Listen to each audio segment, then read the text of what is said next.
성찰, 사성찰, 그런 다음에 이때까지 그 데카르타에 대한 철학을 조금 정리하는 차원에서 고대 철학 우리가 아리스토텔레스하고 플라톤을 끌어들여가지고 이제 이야기를 이제 했는 건데 그 전체는 계속 앞으로 나가기도 하고 데카르타 방식으로 1, 2, 3, 4성찰로 나가기도 하고 다시 뒤로 우리가 물러서서 철학사 개념을 공부를 하고 다시 그 개념을 가지고 또 데카르타로 너무 들어오면서 이렇게 하는 거니까 나갔다가 뒤로 나오고 또 앞으로 가고 이러면 되니까 꼭 우리가 1, 2, 3, 4성찰 이런 식으로 꼭 순차적으로 이렇게 나간다고 해가지고 우리가 궁극적으로는 데카르타가 전체 성찰에서 어떤 의미를 우리한테 전해주려고 하느냐라는 것을 우리가 파악하는 게 목적이기 때문에 이제 아리스토텔레스가 실체 개념을 어떻게 파악을 했고 그런 다음에 그 아리스토텔레스가 파악한 실체 개념과는 다른 방식에서 데카르타를 파악을 했다. 그런 다음에 데카르타적 실체 개념에서 세계를 보는 방식에서 그 영혼을 어떻게 보느냐. 그런 다음에 그런 차원과는 다르게 또 데카르타는 그 영혼에 대한 개념을 우리가 1, 2, 4성찰에 들어가면서 계속 추적을 해 들어가고 이제 계속 공부하는 걸 집약을 시키고 나면은 그 대비가 또 분명하게 또 드러나기도 하고 이렇게 하는 게 정통 코스의 어떤 철학이지 자꾸 우리가 이제 데카르타 철학 우리가 철학사나 아니면 데카르타 인터넷이나 이런 데 자꾸 보면 데카르타를 뭐 자유결정론자에 이렇게 비유를 해가지고 이렇게 하고 그거는 이제 우리가 사실은 엄밀한 의미에서는 전혀 철학적인 건 아니에요. 굉장히 텍스트를 들어가면서 중요하고 우리한테 굉장히 중요하고 또 우리 나름대로 텍스트를 공부를 하면서 뭔가 찾아낼 수 있는 것들이 이 텍스트 자체에서 지금 많아요. 이것도 아까 전에 이제 이 오성하고 의지에 있던 관계를 데카르타 방식으로 파악했는 이 자체가 서로 영향을 주고 영향을 받는 이 방식이 굉장히 철학적 어떤 자기의 어떤 새로운 어떤 그 관념을 가질 수 있는 거죠. 그러니까 종래 철학사나 아니면 다른 사람 많은 사람들이 이야기하는 방식과 다른 방식, 파악 방식이 텍스트 내재되어 있고 그걸 우리가 이제 끄집어내서 자꾸 문제화시키고 토론화시키는 게 사실은 진정한 의미에서의 철학적인 어떤 작업이죠. 이제 데카르타를 우리가 이제 더 사성찰에서 조금 더 본격적으로 들어가기 위해 가지고 아리스토텔레스에서 이제 더 이렇게 한정을 시키면은 이제 여기서 마지막 결론적으로 이야기하면 그러면 여기서 이제 파악되고 있는 이런 세계관에서 영혼이라는 것은 수동적이 될 수밖에 없어요. 이 수동적이라는 것은 그 방식은 비슷해도 아까 전에 제가 이제 이야기했던 요거 다시 한번 제가 조금 칠판에 한번 다시 더 적죠. 아리스토텔레스도 그 지각을 출발을 삼거든요. 그런데 이 대상이 있을 거 아닙니까? 그러면은 이 대상에서도 지각에 파악될 수 있는 뭔가 소지를 우리한테 지각에 줄 거라고요. 그러면 지각도 이 뭔가를 파악할 수 있는 거를 이 지각에서 가져갈 거라고요. 그런데 이렇게 모이는 거를 축적을 할 거고 이 축적을 이제 기억을 통해서 축적을 할 거고 그런 다음에 여기서 어떤 이미지 형성이 이루어질 거고 이 이미지 형성과 더불어 상상력이 작동이 되겠죠. 아리스토텔레스는 이런 전체적인 관점 때문에 뭐로 돌파를 못하는가 하면은 오성에 대한 이 작업 이거를 구성화한다는 작업으로 못 들어가죠. 왜 그럴까요? 왜 이렇게 못 들어갈까요? 이거를 다시 우리가 이제 제2 성찰에서 데카르타가 뭐라고 그랬습니까? 지각으로 파악되는 건 아니다. 그 미각, 착각, 촉각. 오성이 작동해야 된다. 그다음에 오성이 작동하면서 그걸 자기 의식을 갖는다라는 걸 계속 데카르타가 이야기를 하죠. 그런데 아리스토텔레스는 이런 방식으로 못 넘어가요. 왜? 아까 보니 여러분들이 이제 잘 대답했지 않습니까? 아리스토텔레스한테는 이 지각 세계가 근원적으로 주어져 있는 건 참이라고 보는 거예요. 물론 실수는 할 수 있겠죠. 뭐 이렇게 잘못 보고 하면 그건 아니에요. 그러나 의식의 그 요소의 자체로서는 이쪽으로 돌파를 못해요. 근데 아리스토텔레스는 데카르타는 이제 다른 방식으로 뒤집죠. 계속 우리가 1, 2, 3 성찰의 회의가 중요한 게 아니에요. 그거는 데카르타가 우리를 자기가 갖고 있는 의식의 어떤 그 기본 개념으로 끌고 들어오기 위해 가지고 혹은 어쩌면 데카르타가 그걸 또 파악을 진정하게 자기 주제를 못했을 수도 있어요. 의식 자체를 더 정교하게 탐구를 하고 그 문제를 했더라면 됐는데 자꾸 회의와 신 문제를 하면서 했는데 저는 궁극적으로는 데카르타가 그런 방법적 회의나 아니면 신의 어떤 개념을 계속 끌어들면서 다른 면으로는 의식의 어떤 이 측면을 이야기하려고 했던 게 텍스트 속에서 나타나지 않는가 하는 거예요. 그래서 사성찰에 보면 이제 오성과 이 의지의 어떤 관계가 나오죠. 도대체 이제 사성찰에서 그러면은 이 의지라는 건 뭐 어떤 건가 하면은 이게 이제 1차적으로는 오성이 가지고 있는 어떤 이 관념이 형성이 돼야 돼요. 이게 작동이 된다는 거죠. 의식적으로 보면은. 여기서 이제 알파가 붙죠. 이 알파가 바로 의지의 작용이에요. 그게 뭔가 하면 이 긍정하고 부정이라는 게 들어가는 거죠. 그래서 이 전체는 뭔가 하면 판단이에요. 의지를 판단하고 파악하고 있단 말입니다.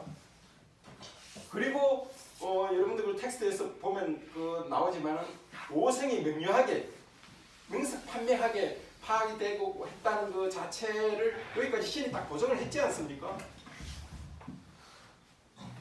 근데 이 오성이 계속 명석판명한 거를 우리가 무한대로 보낸다고 가정할 경우, 보낼 수 있다고 할 경우, 그러면은 의지에게 어떤 관습을 자꾸 주는가 하면 오류를 하지 않게끔 오성이 계속 명료한 통찰을, 그러니까 이게 여기서도 이미 이게 수동적인 게 아닌 게 또 드러나죠. 아주 이런 게 지금 드러나고 있어요. 텍스트에는 그게 안 나와 있지만 우리가 해석을 하면 그런 거죠. 왜? 오성이 이성을 의지에게 계속 명료한 판단을 누적화시키면은 의지 자체가 그걸 관성이 돼가지고 나중에는 판단도 아주 명료 판단한 판단을 계속 하게끔 하고 오성을 자꾸 안 넘어가겠죠. 그게 여기서 오성과 의지의 어떤 상호관계가 지금 텍스트에서 드러납니다. 데카르타는 명료하게 이야기 안 했지만은 우리가 그 주어진 텍스트에서 그걸 이제 해석해 나갈 수 있는 거죠. 그리고 두 번째로는 이 의지에 의해 가지고 우리 인간 전체가 신의 어떤 모상이라는 게 드러납니다. 이게 이제 두 번째 의지가 가지고 있는 어떤 중요 기능인데 순서상으로 이 모상이 먼저 나옵니다. 그리고 이 의지의 어떤 그 관성 뭐 이런 것들이 나오지만, 그래서 이 모상을 갖는다는 것은 결국은 우리 인간 오성 자체가 신적 존재의 어떤 인식 능력을 구유했고 구비했다라는 걸 이제 드러내는 거죠. 이거는 바로 의지에 의해서 이제 가능한 거죠. 그런 어떤 파악 방식이 있다. 그래서 전번 시간에 우리가 이제 그런 이야기가 한번 나왔었죠. 이 무한성 개념, 뭐 이렇게 자꾸 무한성 개념을 악무한으로 봐서는 안 된다. 그렇게 되면은 데카르트적 방식을 갖고 있는 어떤 무한 개념, 신의 개념을 설명을 할 수 없고 그걸 정당화시킬 수 없다. 이것도 바로 이제 제3성찰을 우리가 다시 제4성찰로 근거를 지우면은 바로 이 의지에 의해서 그게 이제 가능하다는 게 이제 논점상으로 가능한 거죠. 그래서 이 데카르타 자체가 이제 정신을 아주 더 이제 넓게 이제 바라보게 된 거죠. 즉 정신은 하나는 이 의지는 선택적인 거고 이거는 그거겠죠. 이성적 파악이겠죠. 그러니까 파악적 인간 능력과 선택적 능력이 이 정신한테 갖추어져 있죠. 이게 아리스토텔레스한테 결여되어 있는, 즉 아리스토텔레스한테는 영혼이 어떤 형태로든 그래도 그게 수동적일 수밖에 없는, 거기서 아무리 누수가 그 신적인 어떤 누수로 뭐 능동적 이성이 올라간다 하더라도 세계관 자체가 여기서는 부성적인 데 반해서 아리스토텔레스한테는 수동적이 될 수밖에 없는 그 철학적 차이와 배경이 있죠. 그래서 데카르타적인 어떤 의의가 여기에 있고 우리가 제4성찰을 공부를 하면서 인간이 가지고 있는 어떤 그 정신 능력의 어떤 그 확장을 여기서 파악을 할 수가 있죠. 그래서 우리가 의지에 대한 개념이 데카르트한테는 단순하게 뭐 쇼펜하우라든지 그 이후에 비이성적 어떤 철학에서 가지고 있는 어떤 그 의식의 비합리적 차원으로 의지가 나오는 것이 아니라 정신의 한 구성 요소 부분으로 차지를 하고, 그럼으로써 계속 인식론적 으로 파악된 혹은 정신에 대한 그 넓은 의미에서의 그 그 인식론적 관점이 계속 개진이 되고 있죠. 이게 이제 우리가 제4성찰에서 이야기되고 있는 아주 중요한 그 포인트라고 볼 수가 있죠. 예, 여기까지가 제가 이제 그 4성찰에 대한 어떤 그 강의 키 포인트라고 할 수 있습니다. 예, 이제 또 다른 혹시 질문 좀 있으시면은 조금 받고 마지막에 어떤 그거를 정리를 하죠. 예. 아까 비결정성이라는 예. 단어에서 예. 설명을 좀. 아, 예. 그것도 이제 어떤 건가 하면 우리가 보통 이게 이제 데카르트한테서 결정적이 되면 될수록 의식이 자유롭다고 역설적으로 말을 해요. 이게 무슨 말인가 하면은 결정적이 되면 될수록 하는 말은 무슨 말인가 하면은 오성이 명료하게 파악한 의식이 의지에게 계속 무한 공급을 그렇게 해주면은 의지 자체도 이렇게 그 명석 판명한 판단을 넘어서지 않게끔 자꾸 관습화되고 그런 경향이 쌓이면은 역설적으로 이 결정화된 것 속에서 자유의지가 더 분발하게 자기 활동을 하게 된다는 거죠. 오히려 비결정적이라는 게 바로 자꾸 혼돈이 돼 있기 때문에 그래서 보통 사람들은 자유라는 걸 말을 할 때는 자꾸 어떤 식으로 말을 하는가 하면은 이거 혼돈된 상태에서 의지가 발동이 되고 이러면은 그게 마치 자유의지가 발현되는 것처럼 이해를 하는데 데카르트는 오히려 그게 아니라는 거죠. 즉 오성의 명석 판명한 판단에 의해 가지고 의지를 계속 명석 판단하는 공급을 하게 되면은 의지 자체가 이미 그런 식의 결정화된 명석 판명한 속에서 자유롭게 자기가 나올 수 있으니까 오히려 결정화되는 게 더 좋은 거죠. 이때 결정화된다는 말의 의미는 그냥 기계론에서 말하는 필연성이라는 게 아니고 무비판적, 무정신적인 게 아니고 정신이 계속 자기 통찰을 활동하는 상황 속에서의 어떤 결정된 상황 속에서 자유의지가 더 자유롭게 나온다는 거죠. 그래서 굉장히 역설적으로 이렇게 이야기를 하는 거죠. 그래서 오히려 결정화된 속에서 오히려 자유의지가 더 자유롭게 발현이 되고 발현된다는 거죠. 그런 의미죠. 그거를 능동이. 그렇죠. 그게 오히려 능동적인 차원으로 더 긍정적인 차원으로 보는 거죠. 왜? 오성이 명석 판명한 판단이 계속 누적이 되면은 자유의지가 그런 결정화된 어떤 그 전체 장 속에서 자유롭게 이제 자기 의지를 발현하는 거니까 오히려 차라리 그런 결정화된 것 속에서의 상황 속에서 의지가 오히려 진짜 진정한 의미에서의 자유의지라고 보는 거죠.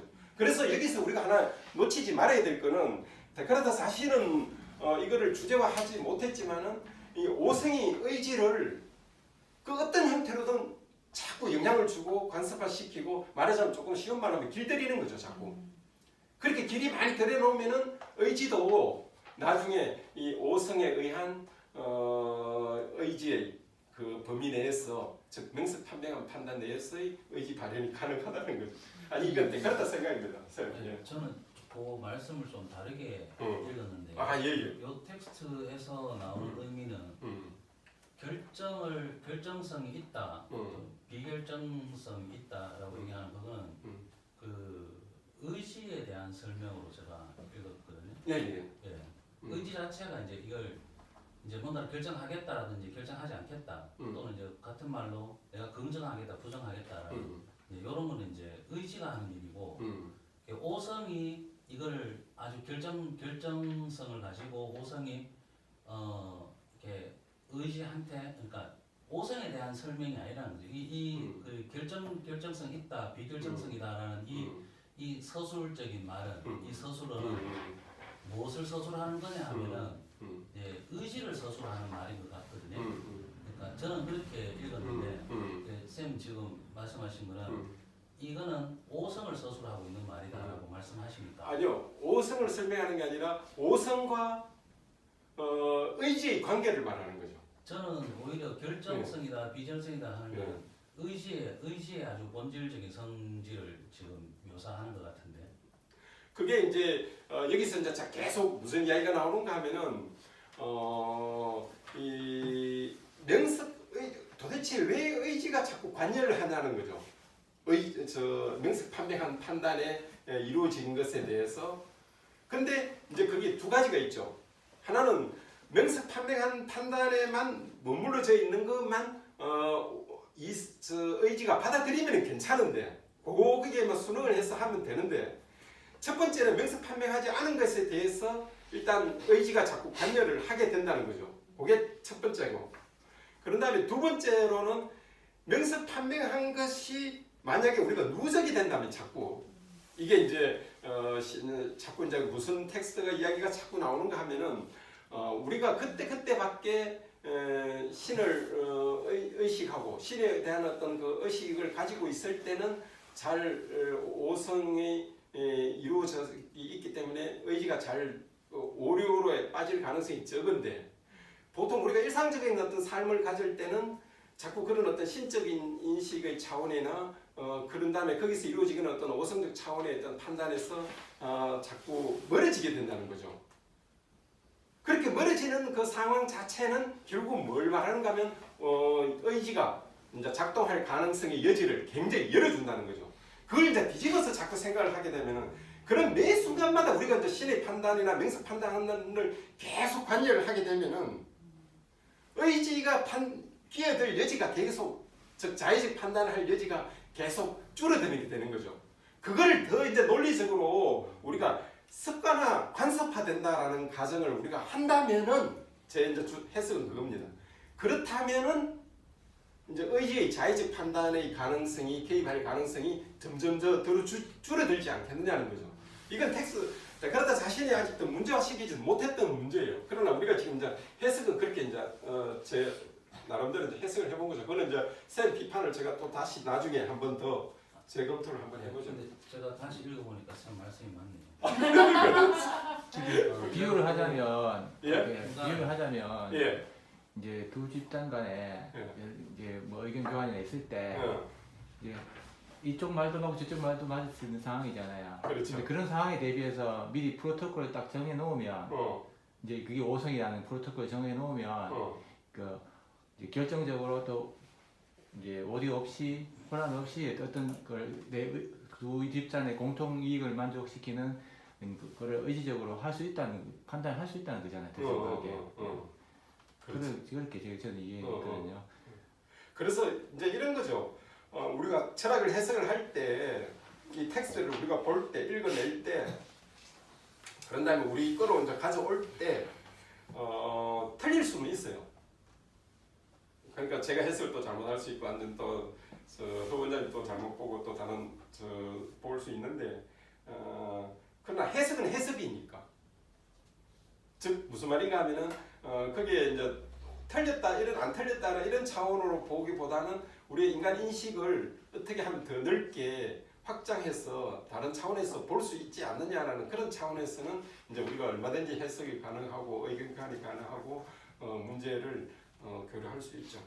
저는 이제 그렇게 보고, 그 점을 그래도 나중에 제가 다시 한번 더 우리가 또 검토를 해보고 다시 한번 더 생각해보죠. 그래서 제가 이거를 읽으면서 이 의지에 대해서는 어떤 완전 이제 거의 뭐 우리 인간이 가질 수 있는 완전성의 유일한 부분이 의지라고 지금 얘기를 하고, 그게 우리 인간을 완전하게 이끌어주는, 완전으로 갈 수 있는 유일한 힘이다. 그게 이제 이끌어주는 근원적인 힘이다라고 이렇게 얘기를 분명히 했는데, 근데 그 지금 말씀하신 것처럼 5성의 범위 안에 범위를 벗어나지 않도록 의지를 가두어 둬야 된다라고 얘기를 했고, 그러니까 5성이 더욱 명료한 판단, 명료한 지각을, 그 지각을 판단이라고 해야 될지 잘 모르겠는데, 5성에서 어떤 명료한 이제 괜찮습니다. 지각 판단해도 됩니다. 왜냐하면 그것도 강력한 그런 이 자연의 빛을 의지에게 쏟아 붙이면, 그렇죠. 그런 말이 있거든요. 예, 그렇죠. 그럼 의지가 지각을 참여하고 판단하는 건 의지니까 옳다고 긍정하지 않을 수가 없다. 이제 그게 바로 이제 옳은 판단이다라는 거죠. 옳은 의지의 사용법. 의지의 사용법은 5성의 명료한 판단, 예. 판단 오성은 명한 지각, 예. 지각을 우리가 의지로서 그걸 긍정하는 정도의 그런 정도라면은 의지가 오성을 끌고 가야 되는 부분이 분명히 있는데 예. 어떤 식으로 그러면 끌고 간다는 이야기인지 그 이야기에 대해서는 잘 안 나오더라고요. 여기에도 예. 앞장에서 이게 설명하기는 그렇게 얘기했거든요. 예. 그러니까 의지와 그러니까 의지가 어떤 인식과 또 내가 가지고 있는 어떤 능력이나 힘이나 뭐 이런 것들하고 결합을 해서 우리를 이제 이 신의 완벽함으로 끌고 간다라고 하는 그런 내용이 있단 말입니다. 예. 본인이 그렇게 얘기를 해줬거든요. 예. 의지가 이제 그러니까 이 오성과 결합해서 예. 오성과 결합해서 이게 결합된 이 결합체가 예. 의지와 이 명료한 그 오성의 결합체가 이게 사실은 끌고 가는 주도자는 의지가 이제 이렇게 끌고 간다라고 지금 이렇게 얘기를 했는데 근데 뒤에 가면은 오히려 오성을 벗어나지 말아라고 얘기하면 그 오성 자체가 그러면 지가 의지가 있는 건 아닌데 지는 그냥 명료하게 보는 게 자기 통찰이거든요. 예. 예. 이렇게 명료하게 통찰하는 그 능력만 오성이 가지고 있는데 예. 그 능력만 가지고 뭐 이 완전을 향해서 갈 수 있다면 게다가 의지가 무슨 역할을 할 수 있는 부분이 없지 않습니까? 그러면 의지는 그냥 따라와야 되는 상황인데. 근데 저는 그런 설명이 지금 좀뭐 제가 아무리 찾아봐도 잘 안 보이더라고요. 거기에 대한 설명은. 그러니까 마지막 결론에서도 보면은 우리가 오류를 하지 않는 방법 두 가지. 오류를 벗어나는 방법 두 가지. 1번 명정적으로 지각을 해야 된다 우선. 예. 이거는 이제 오성에 대한 이야기 같고 명정적으로 지각을 하면은 우리가 오류를 벗어날 수가 있겠죠. 그게 이제 오성이 아주 명료하면 된다 1번. 그런데 만약에 오성이 명료하지 않을 수밖에 없지 않습니까? 틀리는 부분, 그 말하면 긴지한지 잘 모르는 그런 부분에서는 의지가 판단하지 않으면 된다. 의지가 거기서 지가 나서가지고 맞다 그러다라고 판단하지 않으면 이 두 가지 방법으로 오류를 벗어날 수 있다라고 이제 마지막에 결론처럼 그렇게 얘기를 했거든요. 예. 이러면은 결국 끝까지 가보면 오성이 주도하는 건데 근데 중간에는 분명히 의지가 오성이 뭔가 끌고 가는 어떤 주도적인 역할을 하는 부분이 있는 것처럼 이렇게 얘기했단 말이죠. 근데 제가 마지막까지 봐도 뭘 어떤 식으로 끌고 간다는 건지 제가 잘 모르겠더라고요. 근데 판단하는 거하고 행하는 거에 대한 주도권이잖아요 이게. 예. 그 어떤 행동을 얘기하는 건가요? 그러니까 예. 의지라는 건데 아주 중요한 문제 나왔어. 이게 뭐니까 저는 그렇게 생각했단 말이에요. 지금 예. 선생님처럼 예. 그러면은 의지라는 거는 내가 어떤 행동으로 옮기는 거 이런 거를 끌고 간다고 얘기하는 건가? 제가 보기에는 순수하게 사고 속에 어떤 판단을 하는 그 부분만 이야기를 하는 것 같은데 이 판단만 하는 부분에서 오성 안에 오성이 의지를 지금 끌고 가야 되는 것처럼 그렇게 얘기를 한단 말이죠. 그러니까 이렇게 이제 문제가 이제 굉장히 분류를 나눠야 되는데 우리가 이제 오성 차원에서 머물 수 있는 지식의 종류나 그런 것이 있지 않겠습니까? 가령 순수하게 그 의지가 작동하지 않을 수 있는 어떤 가령 우리가 삼각형 예를 들면은 그거는 의지가 굳이 관여 안 해도 되겠죠. 근데 또 그런 종류의 지식과는 다르게 오성도 들어가면서 의지가 들어가야 될 판단의 종류나 어떤 지식의 종류도 있겠죠. 네. 또 다른 면으로는 또 이 텍스트 자체에서는 성찰 앞에 보면은 뭐라 그런가 난 이론에만 한정하겠다 하는데 실제 이 사성찰에서 보면은 선악이라는 개념이 나오지 않습니까? 네. 그거는 이제 행위를 말하는 거거든요. 아까 선생님 말씀하신 것처럼. 저는 그 선악을 행위라고 생각을 안 합니다. 그- 이게 완전에 가까운 거는 선이고 예. 무에 가까운 거는 악이다라고 이렇게 얘기했지. 그게 물론 이제 완전이라는 것은 절대 뭐 악한 행동을 할 리가 없다. 왜냐하면 그거는 결핍이고 결이기 때문에 그렇긴 한데 그게 단순히 그냥 우리가 도덕적으로 얘기하는 선악의 개념보다는 조금 완전과 무의 관계. 그렇게 예. 규정하지는 않은 것 같아요. 예? 그렇게 규정하지는 않은 것 같아요. 그러니까는 여기서 이제 그 선악의 어떤 개념을 이야기할 때도 여기 지금 보면은 텍스트 사성찰에서도 어떤 이야기가 나오는가 하면은 참진과 같은 동격으로 지금 선악을 또 같이 열거를 지금 하고 있거든요. 네네네. 그거의 구절이 그렇게 나오거든요. 네네. 그거를 이제 우리가 쌤처럼 질문한 것처럼 우리가 저 앞에서 또 데카르타가 이야기할 때 선악이라는 개념 이게 지금 선악을 여러 차원에서 지금 이야기가 나오고 있는데 또 어떤 그 텍스트는 그와 같이 동격으로 나오면서 지금 네네. 기술하고 있거든요. 이거를 이제 우리가 어떻게 해석하느냐 하면은 이거를 데카르타가 실천적 차원까지도 염두에 둔 걸로 보는 건지 아니면 데카르타가 아직 문제의식을 거기까지 아직 지금 이 사성찰에서 나오는데 저는 1, 2, 3, 4성찰을 계속 읽으면서 뭐가 데카르타한테 굉장히 의심스러운가 하면은 장이 끝날 때마다 새로운 의식의 새로운 의미가 자꾸 나와요. 제 1, 3, 4 성찰까지. 지금 사성찰에도 지금 의지의 아주 특이한 면이 지금 나오고 있거든요. 오성과 관계에 이래서.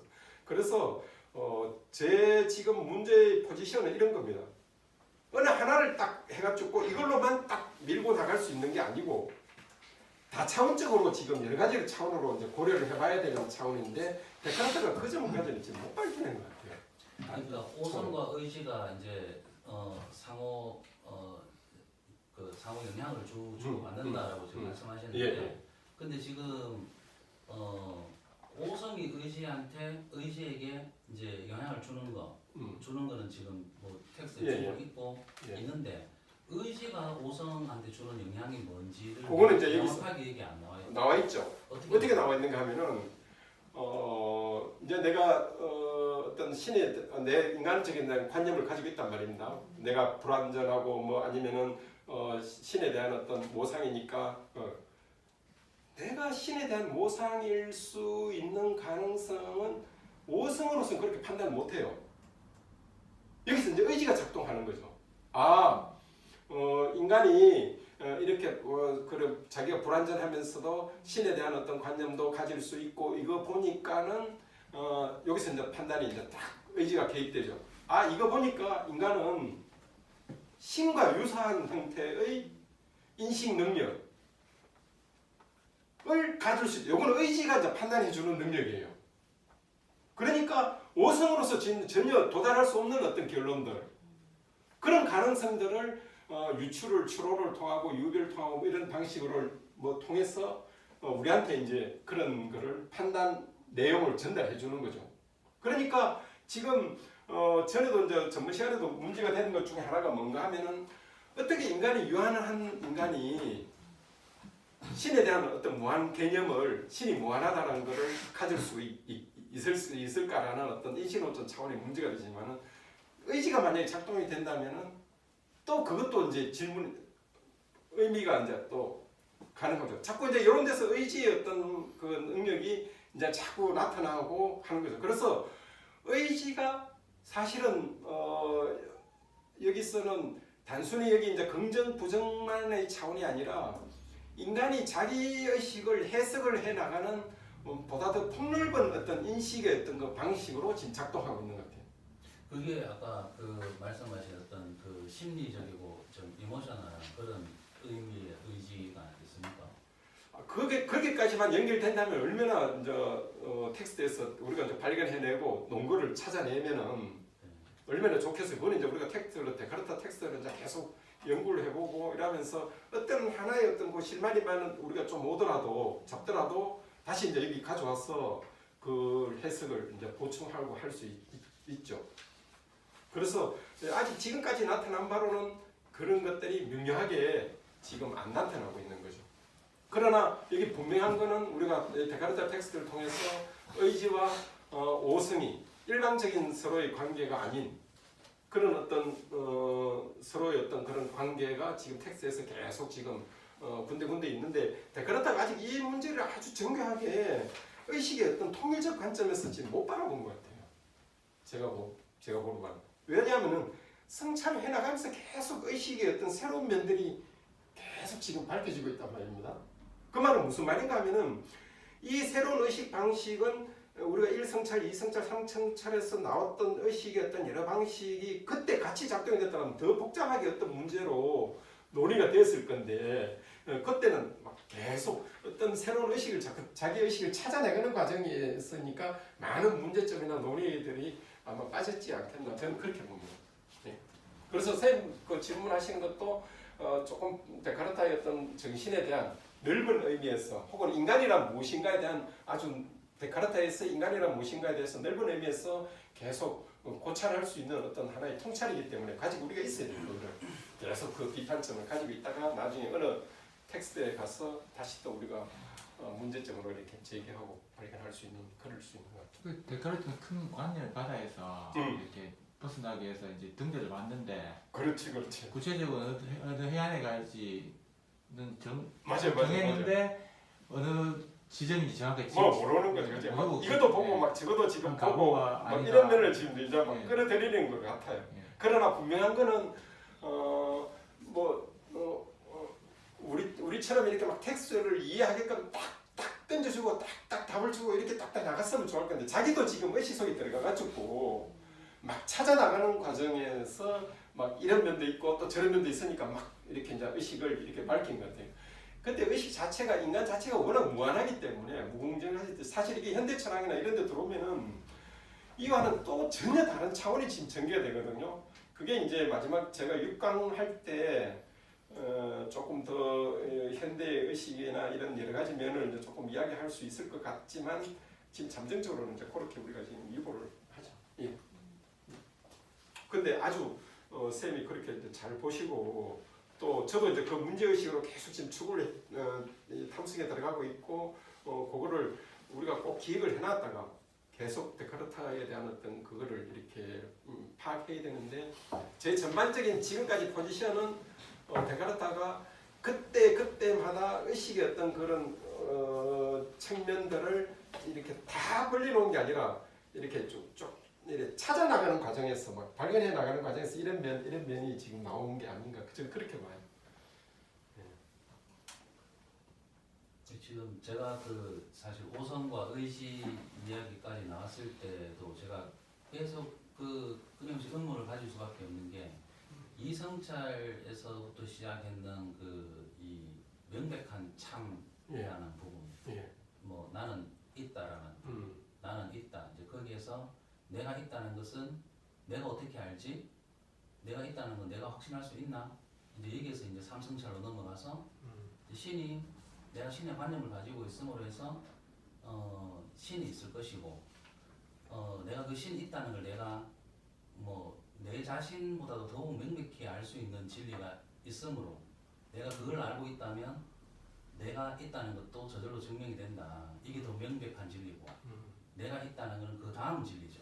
신이 있다는 게 첫 번째 진리고 내가 있다는 건 두 번째 진리. 저는 그렇게 이해가 되는 것 같은데 만약에 신이 없다면은 나도 있을지 없을지 확신 잘 못하겠어. 지금 이런 입장이지 않습니까? 근데 그거는 이제 존재론적으로 그 말이 맞고 인식론적으로는 데카르트한테서는 아닌 거죠. 맞습니다. 그래서 지금 데카르트는 저는 이 사람이 지금 존재론적인 이야기를 하고 있는지 인식론적인 이야기를 하고 있는지를 제가 계속 그 갭을 봤는데 그 갭을 의지가 지금 메꿔줘야 되는 거 아닌가 싶어요. 예, 그러니까요. 그래서 제가 이제 지금 사상철 넘어왔을 때 이 사람이 이제 그걸 메워주려고 지금 또 의지 이야기를 하는 것 같거든요. 그럼에도 불구하고 이게 전체적으로 흘러가는 흐름 자체는 이게 이제 1이 2를 보정하고 2가 3을 보정하면 3이 다시 1을 보정하는 거예요. 이렇게 흘러가는 게 이 순환 논리가 이렇게 가위바위보처럼 이렇게 얘는 얘를 이기고 얘는 얘를 이기고 얘는 얘를 이기고 그렇죠. 이게 뭐야 이거?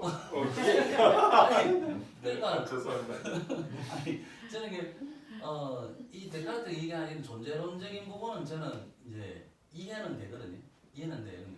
분명히 그럴 것 같습니다. 이게 충분히 공감 가는 이야기긴 한데 저는 단지 그냥 내재적으로 이 사람이 풀어가는 그 논리적인 부분에 대해서 그래서 이제 제가 그런 완결성이 좀 없지 않나라는 생각을 근데 이제 그게 그런 거예요. 이게 이 절차 자체가 우리가 이제 인식 내재적이거든요. 이 지금 우리 데카르트가 이게 뭔가 하면은 뭐 감각 지식을 이렇게 하고 하는 것 자체가 전부 다 진행 자체가 의식의 어떤 그 인식 능력에 의해서 이루어지는 어떤 그 과정이 그건데 진행이 그게 이제 실제 보장이고 그런데 질문 나오는 것도 그렇고 전부 다 비판의 능력도 다 보면은 그런 점에서 제기되는데 데카르타의 어떤 출발점 자체가 궁극적으로는 세계에 대한 인식이 자아에 대한 인식에 의해서 가능하다. 그걸 설명하려고 하니까 인간 인식 능력을 설명할 수밖에 없고 그러다 보니까 탈출구는 없으니까 이제 신의 어떤 보정을 한번 집어넣고 그 다음에 다시 이제 인간 인식의 어떤 또 다른 방식 의지 뭐 또 나중에 뭐 정령 같은 거라든지 그런 거를 이제 이렇게 이야기하는 그래서 인간에 대한 어떤 이해의 방식을 자기 방식으로 내세운 게 아닌가 싶어요. 그래서 우리가는 이렇게 보면 들어가면 됩니다. 여기도 다 이제 철학적 결단이 따르거든요. 데카르타를 우리가 이제 보고 어떤 뭐 휴영 같은 경우는 이 데카르타 줄을 쭉 보고는 나는 신관념이 내게 안 떠오르는데 어떻게 네 의견을 내가 따라가겠냐는 거거든요. 그러면 어쩔 수 없는 거예요. 그거는. 왜냐하면은 신관념이라는 게 내가 떠오른다는 한에서 데카르타의 어떤 논의의 어떤 전개가 가능한 거거든요. 근데 그렇게 제가 그 신관념이 떠올랐다는 것을 인정해두고 들어가도 이 사람이 전개되는 논리는 제가 좀 이해가 안 되는 부분이 있어요. 지난 시간에도 제가 그 질문드렸던 게 이게 신의 관념은 나의 관념이고 신의 존재는 내하고 뭐 관계는 없는 게 아니지만 어쨌든 내하고 별도 떨어진 외부에 있는 현존하는 실존하는 나의 외부에 있는 어떤 것인데 이 완전체라는 것이 나는 거기에 대한 어떤 관념만 가지고 이걸 추측하고 있다 아닙니까? 그렇죠. 그렇죠. 이건 추측일 뿐이잖아요. 그게 추측이고 그러고 분명히 불완전한 추측이란 말이죠. 왜냐하면 이건 형상적으로 존재하고 이거는 형상적으로 존재하는 실체고 신이라는 것은 내 머릿속에 들어있는 거는 그냥 거기에 대한 관념일 뿐이고 그렇다면 이게 원인이고 이게 결과니 내가 가지고 있는 건 필연적으로 불완전한 신에 대한 관념일 뿐인데 불완전한 관념을 가지고 완전하다라고 판단하는 근거가 없단 말이죠. 근거가 없죠. 없습니다. 제가 보면 예.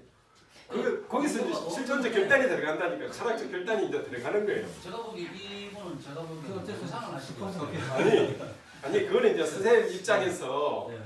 뭔가 하면은 그런 어떤 철학적 데카르타가 그렇게 이야기를 하거든요. 그 이제 자기의 어떤 이야기의 어떤 그거를 잘 이해를 하고 자기가 하는 이야기를 다른 말로 하면은 자기가 그 신관념에 대한 거라든지 그런 걸 갖는 거에 대한 거를 자기 방식으로 액셉트를 우리가 하는 경우 전체가 자기 그게 있는데 쌤의 입장이 틀렸다 안 틀렸다 데카르타적이다 안 데카르타 이런 식으로 대답이 가능이 불가능하고 그거는 이미 하나의 철학적 결단이 지금 들어가 있는 거예요. 뭔가 하면은 우리가 아리스토텔레스식으로 받아들이면은 데카르타식이 이게로 갈 수가 없어요. 이게 왜?